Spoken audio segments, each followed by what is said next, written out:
we're going to be talking just a little bit about video.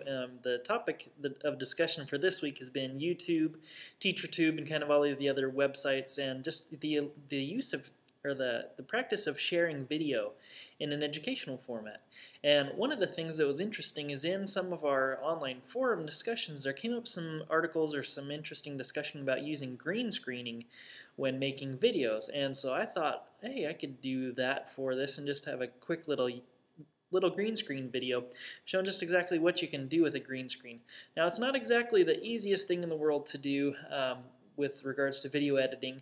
I am actually using Premiere Pro, Adobe's software video editing programming package that is pretty much a professional grade programming package that allows you to do this. But as mentioned in the forums, there were some other options and some advice on how to do it for a little bit cheaper. Also, you'll notice behind me, I'm in the IST podcasting studio, and we actually have a real green screen.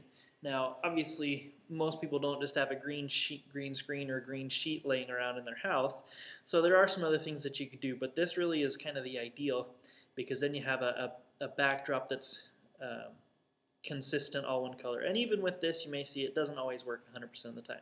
But the idea is, with a green screen, you can effectively take out the background, and then you can replace it with some other new picture.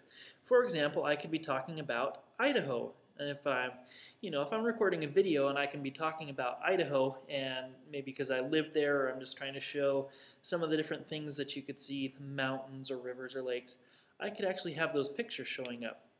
Obviously you could see there might be some application for this in talking about a geography lesson or world history or something like that.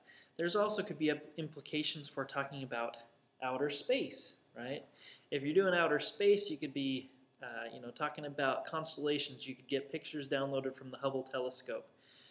All sorts of different things, and with just a little bit of work, you can make those appear in the background. You can also do other things, just having logos or different things appear in the background. So this really is kind of an interesting topic. Green screening, I would recommend trying it out if you can.